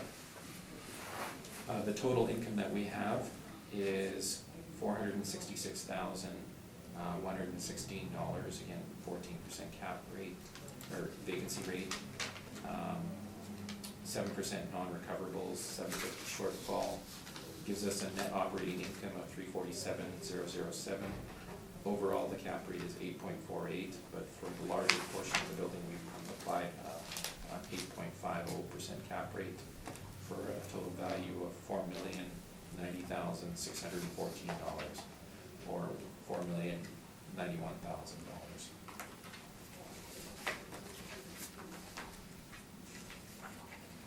That's the presentation. I thank you. Ms. Santucci, questions? I just wanted to confirm, for the net market rent per square foot that was used, did you use the actuals that were in place in the building, not market, correct? Well, the actuals are believed to be at Okay, market. so that's- I think they're close enough to yours. Thank you, that's my questions. Thank you. Mr. Horton? Your NOI on the OFD portion is very close to the city, so it's basically a cap rate issue again. And non-recoverable, yeah. Well, Yeah, but. it doesn't matter how you get to the NOI, Yeah. you get to about the same number. It's a capitalization rate issue. If you turn to page, I mean, we've stated on page 12, I think, not 12, 14. Our observation was that the city's cap rates for Class D should not have compressed 20 points from the previously applied 8.50% cap rate. Again, we're going with this position that the cap rates were not compressing like the city was stated, so. Okay, and on the exempt portion, what rate did you apply for that? We applied the same rate. 750. 720. I got 750. No, Doesn't matter. no, I meant for Close the, enough. what the lease rate did you apply? The same as for their overall building? Let me just check. And we got a difference in the exempt, I mean. 750. Yeah. 750 just for that, huh? Okay, thank you. Mr. McIntyre? I have no questions. I have none either. So summation, either party? Okay.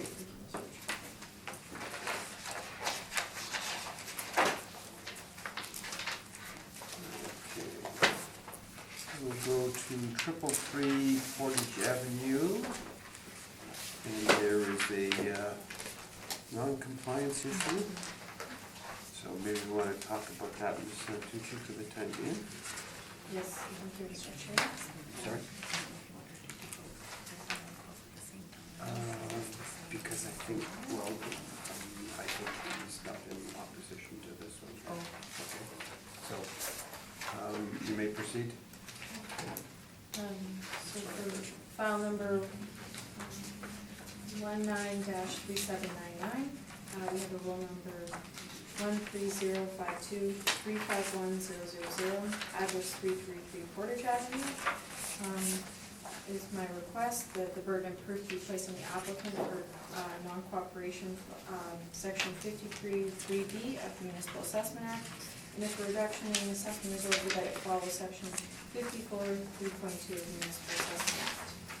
So if we turn to page 13, is the start of my 2017 income and expense questionnaire.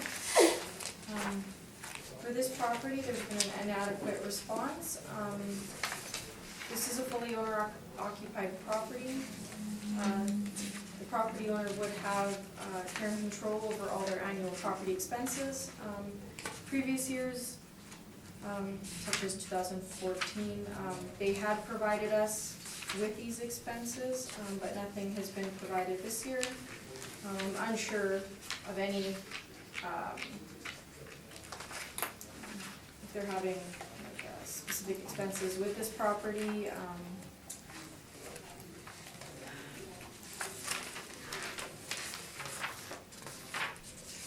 This information is essential for the development and certification of the realty and business assessment rules.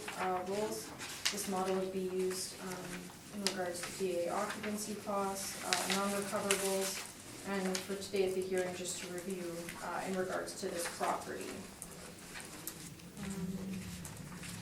The registered owner here had possession and control of these missing expenses and utility information. So I'm just asking that you follow with my request and grant non-cooperation for this property. All right. Mr. Navarro, your response? We accept what the assessor is saying. Oh, okay. So there's no argument? We notified the owner that they had to provide this information. And just offhand, Ms. Santucci, normally there is some data submitted in regards to the questionnaire going out. And it's not included in here in regards to the evidence? I don't think. What do you mean, which data? Normally letters. Well, what we received back from them was this. Okay. This is what, they didn't fail to not send anything, it just, Okay. it was an inadequate response. So Okay. normally we would just add what they sent us back. Okay. Any questions for the panel? No. No question. So I think it's obvious that there is non-compliance, so Mr. Navarro, you may proceed. This is 333 Portage Avenue. This is the average of people's television network location.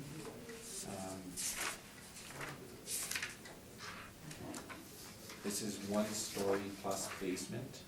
You can see that it has a leasable area of 8,777 square feet, site area of 11,280 square feet.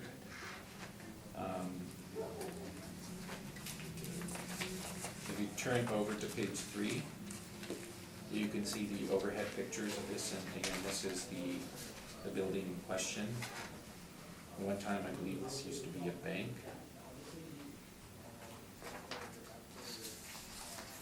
If you turn to page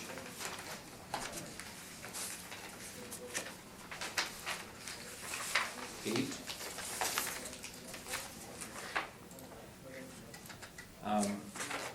we've applied a market rent of $8.27 to this property.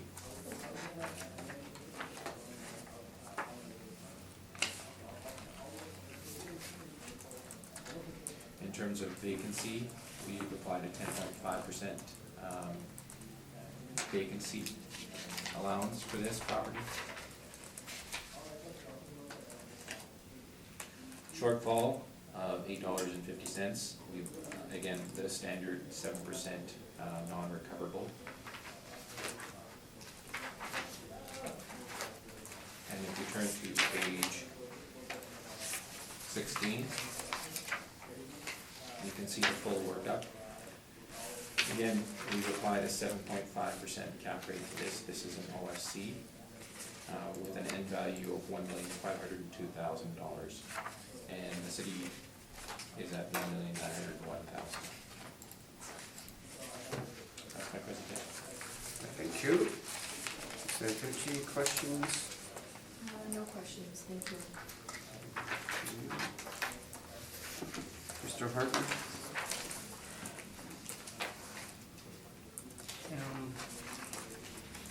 Just a general question.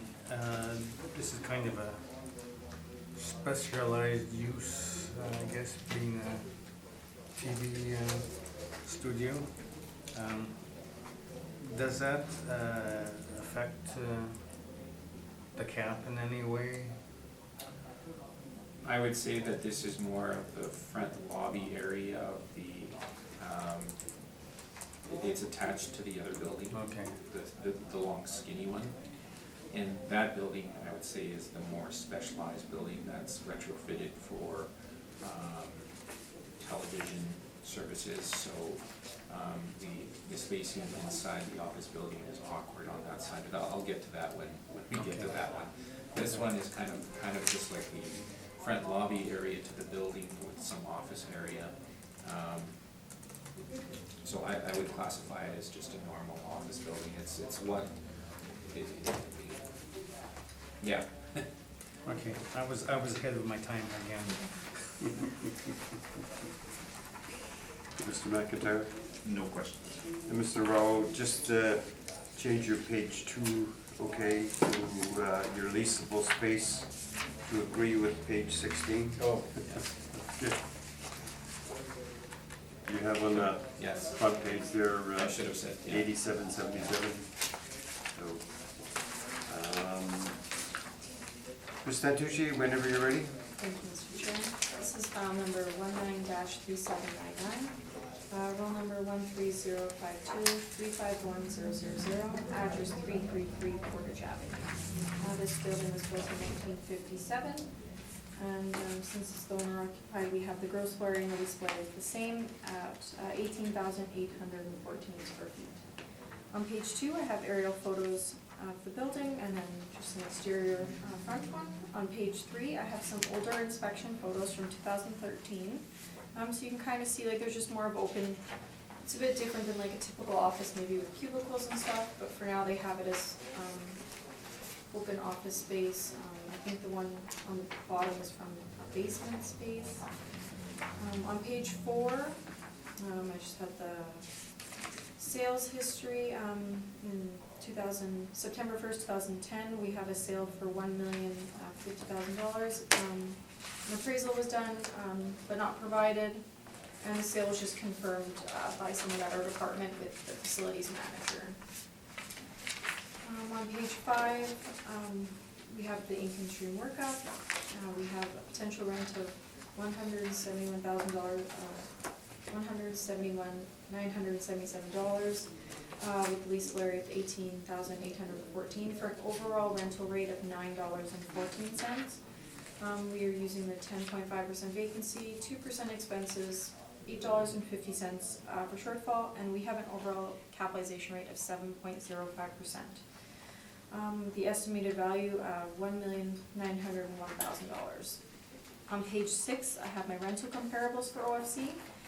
So the average is $11.43, median's $11.50. For this property, the overall rate is lower than these, but I think it takes into account that substandard basement space and then the higher for what we've applied for the main floor rent. On page 7, I just have the Cushman Wakefield Stevenson showing the OFC at $11.45. Page 8 is the income value summary. 9 is our model drive capitalization rates. Again, on page 11, we went through the 2017 income and expense questionnaire, missing expenses. It's owner occupied, so there's no rent, in place. And then just page 15 is my addenda. So my recommendation today is to maintain the 2020 assessed value of $1,901,000. Thank you. Thank you. Mr. Navarro? Questions? Yes. On the first page, you noted that this property has 2 stories, correct? It says 2 stories here, yes. I'm guessing it's the mezzanine Right. type of structure. Is it? So, and it's been classified as a OFC. Yes. Now, can you tell me why it wasn't classified as an OFS? I think it has to do with the overall leasehold area is why we choose to, It's not the stories? no, not necessarily, I don't think. I think it has to do more with the size, but we don't have my corporate with me here that kind of has our breakdown. So this classification would have been determined by the model itself? No, I could change, what we put in is the model as an OFD set, or OFC sets the parameters, but we can change things based on size and what we feel that they are representative of. That's my question. I thank you. Mr. Harden? No questions. Mr. McIntyre? Just one after the sale in 2010, were there any renovations complete? They were the tenants prior to the sale, so I think nothing had really changed, they just bought the building, from my understanding. Oh, okay, Yeah, that's fine, thank you. thank you. Thank you. Either party wants summation? No, thank you. Okay. We'll go to 339 Portage Avenue, and Ms. Santucci, there's another non-compliance issue. Yes, so, And I think Mr. Navarro sort of mentioned that he would, accepted. he has no objection.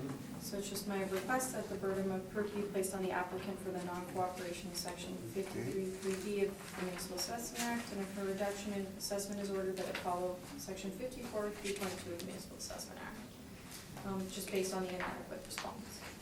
Thank you. Mr. Navarro, under the present circumstances, you will proceed first. Okay. Again, this is the office portion of the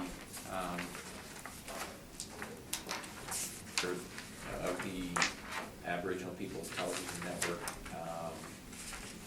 complex here. This is the skinny office building, if you've ever seen it on Portage Avenue.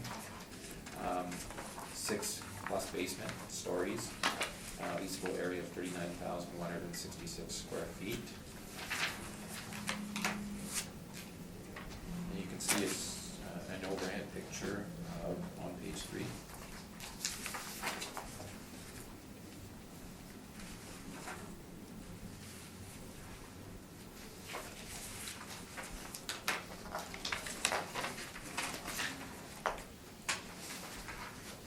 If you turn to page 8, we have a rent of $10.23 per square feet. And that is applied to 39,166 square feet. Above, we have the comparables. A vacancy allowance of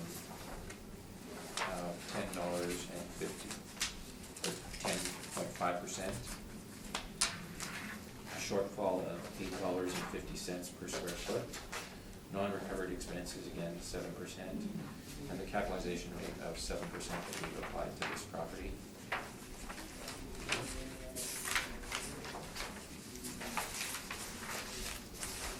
On page 16, you can see the overall workup, and the value that we have is $3,981,102.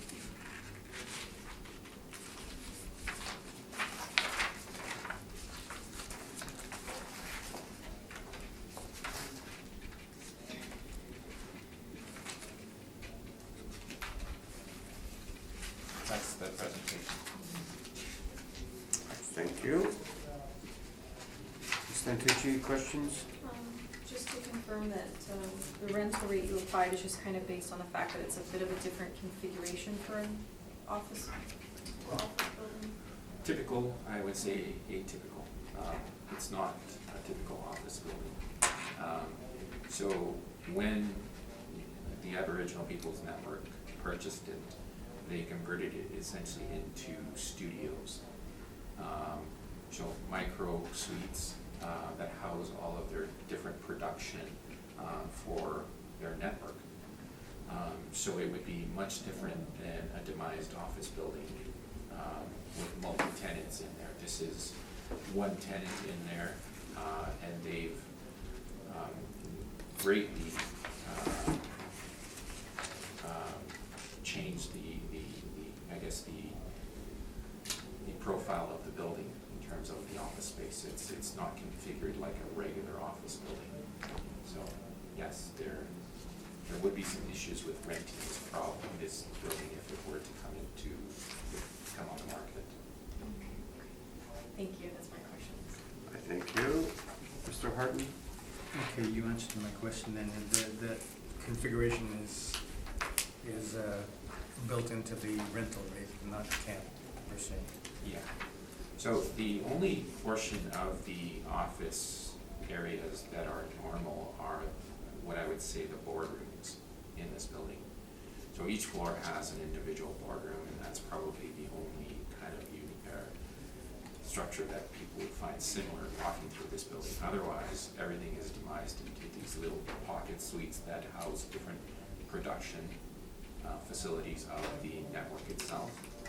So it's, it's a strange configuration.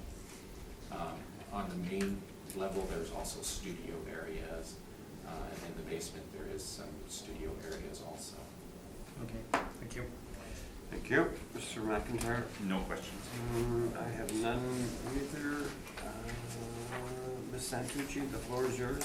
Thank you, Mr. Chair. This is file number 19-3803, roll number 1305234900, address 339 Portage Avenue. This is, again, as we said, a 6-story office building built in 1961.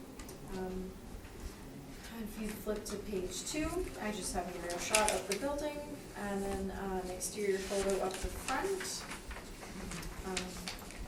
On page 3, we have some interior photos from the inspection taken in 2019. From my understanding, the very top left photo is the main floor entrance area, so it is a bit different. They don't have a typical main floor, maybe like for a multi-tenant building, like entrance area. On page 3, I also have some photos again of like some boardrooms, an open office type of space, some storage in the basement. On page 4, we have the subject sale history, which September 1st, 2010, this portion was purchased of $3.9 million. This was an arm's length transaction. Again, there was appraisal done.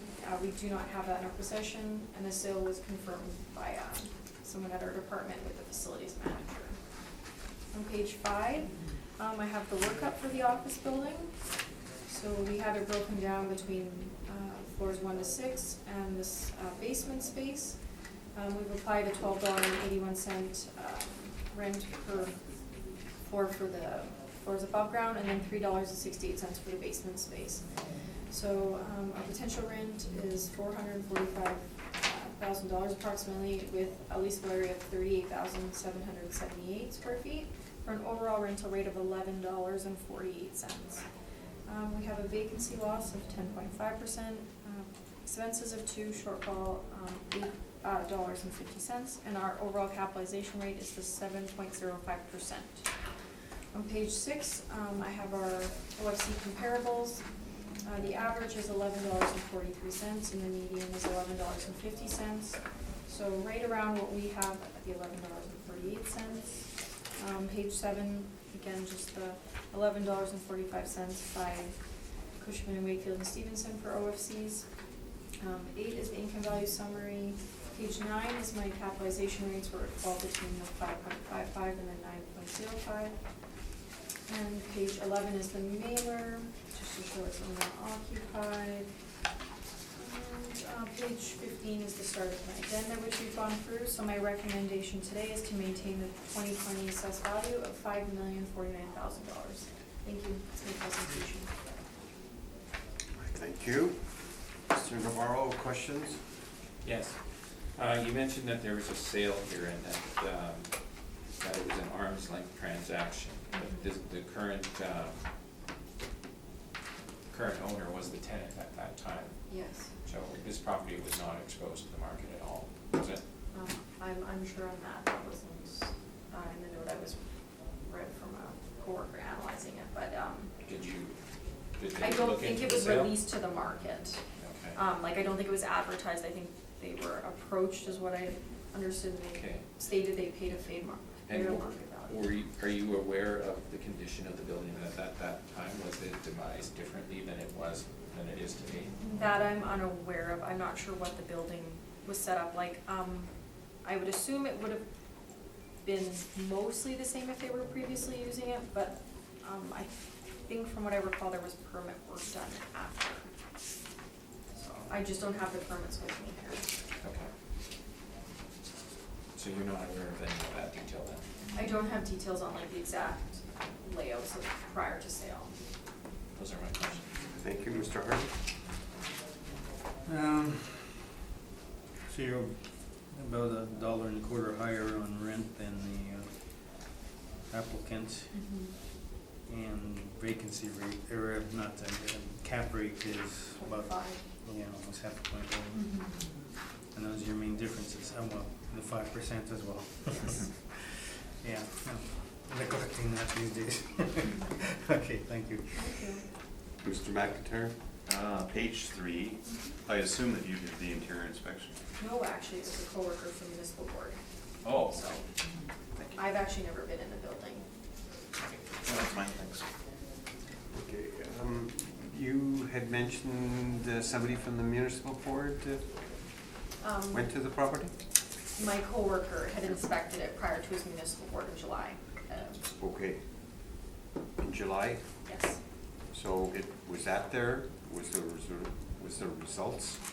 Or is it No, still I there? don't think, It's still unless, there. from what I understand, it was held in, was it the end of July, and I don't, from my understanding, nothing's been determined. Okay. Still waiting. So just one final question, and that is, it's an old sale, but Yes. did the department look at a cap rate derived from the sale? The notes I read, there was no cap rate derived from this sale. Okay. Summation on either party? No, thank you. Okay. I think that concludes. I didn't know if you had to have my rebuttal on. Yes. Did you want to submit that? I briefly spoke to some of it, but not Okay. much, but I think you should still probably. Which is, Yeah, it was just the rebuttal to his expense study, but we kind of just didn't go into full detail with our. Did you want this included with each file then, Brittany? You might as well, Yeah, unless you well then, want, you know. I don't need it back, right? Yeah. Do you want their copies? Oh, am I missing? There's 7 files on today's docket and there are 5. Oh, it was just to apply to the one, like Oh, he, sorry, which like one? his one, I think it was with the first, maybe just the first property. Okay. Cause he had just submitted the one and it was just to apply to all of them. Right, so we've got copies for each of Oh, those you in have our copies for file. each of them. Yeah. So if you want this in each file, I'll need 2 copies. I can get it for after the That's okay. hearing. It's up to you. Is it gonna be a lot more work for you? No, you just Sure, bring me that's 2 fine. extra copies later, that's fine. Well, you Thank can keep those 10. Well, there's 5 and there's 7 it's files, like a glance at it. so don't write on these. I'll reuse these guys. You Okay, have a copy. thank you. Did you want to touch on this? It was kind of what we spoke to, Okay. how we just made our main points, I think. Okay. Okay, I think then that's fine, Yeah. okay? Okay, thank you. So that concludes our hearing, so thank you very kindly, Mr. Navarro. Ms. Santucci, nice meeting you, and